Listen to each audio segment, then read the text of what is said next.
kita. Jangan bilang Nabi Isa Tuhannya Kristen. Tuhannya Kristen adalah Yesus. Lakum dinukum waliyadin. Bagimu agamamu, bagiku agamaku. Tapi selama ini karena orang Kristen menghubung-hubungkan Isa dengan Yesus, kami insya Allah ahli sejarah para nabi.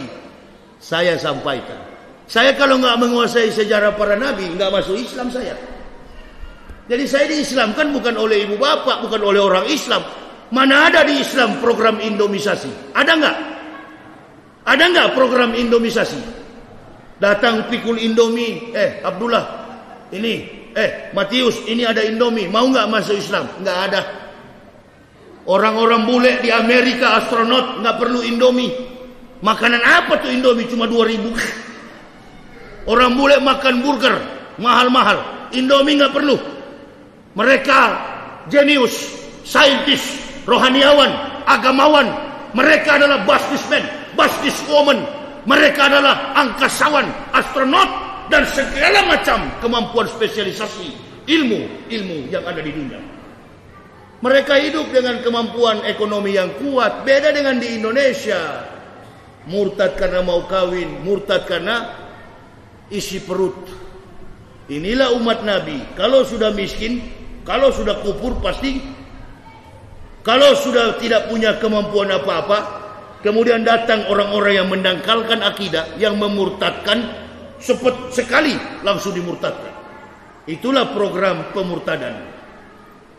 Jadi saya datang di masjid begini, ibu bapak, tidak mengajarkan ente bagaimana cara sholat. Antum sudah tahu.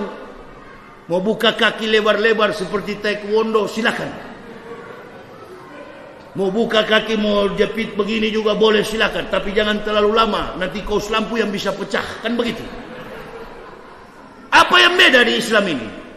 Sudah 14 tahun lebih saya beragama Islam. 11 Oktober 2006, kami sekeluarga, istri anak-anak bersyahadat.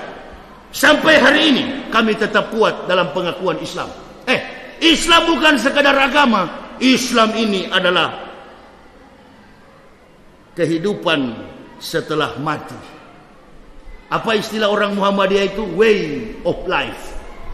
Islam itu adalah jalan kehidupan. Selama di dunia, fastabiqul khairat, bekerja sama mencapai hal-hal yang baik selama kita di dunia. Untuk amal kita ke akhirat. Iman dan amal soleh seperti buah yang masak. Buah yang baik. Itu yang kami tahu. Membaca Al-Quran, saya katakan satu saja ayat dalam Al-Quran yang menghubungkan Muhammad dengan Isa, yang menghubungkan umat Muhammad dengan David, yang menghubungkan Muhammad dengan Musa, yang menghubungkan Muhammad dengan semua nabi, kami sekeluarga akan masuk Islam. Diam-diam saya beli Al-Quran, saya baca diam-diam.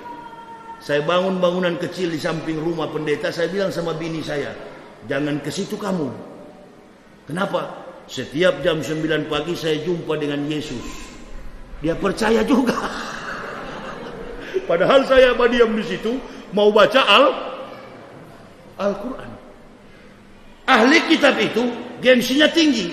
Orang kafir itu gengsinya tinggi. Kalau dikasih tahu umat Islam, dia nggak bakal percaya.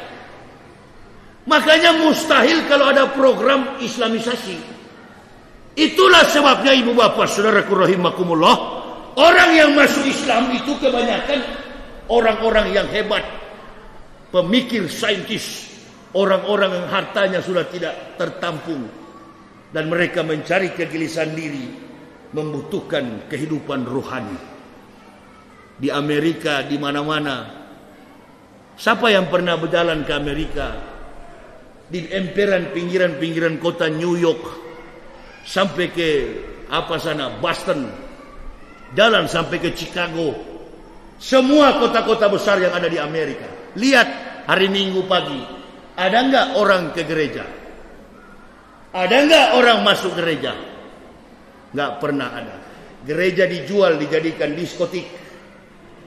Oh ya, gereja dijual, dijadikan coffee house. Apa kalau di sini? Kedai kopi. Gereja dijual, dijadikan sebagai billiard table. Gereja dijual, dijadikan sebagai gamble billiards, tempat-tempat perjudian.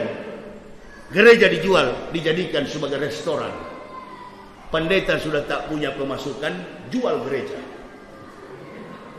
Andaikan Donald Trump kemarin, andaikan Presiden Amerika Obama, statement beliau mengizinkan pembangunan masjid, atau yang baru terpilih kemarin mengalahkan Donald Trump, Joe Biden.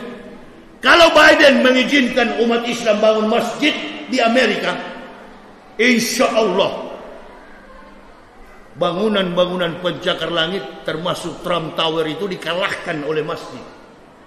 Tapi sayang, sejuta sayang, Amerika tidak memberikan izin membangun masjid. Perkembangan Islam luar biasa. Tahun 2018 cuma 1,7 miliar jumlah populasi Muslim di dunia. Sekarang 2020 sudah 2 miliar lebih. Masya Allah. Yang paling besar pemeluk agama Islam, mayoritas penduduk Muslim terbesar di dunia, Indonesia. Apakah sampai hari ini masih besar? Tinggal kerdil. Karena bermunculan zaman ini, di era Presiden Joko Widodo ini, banyak sekali penjilat, banyak sekali munafik. Ini yang bikin kecil Islam.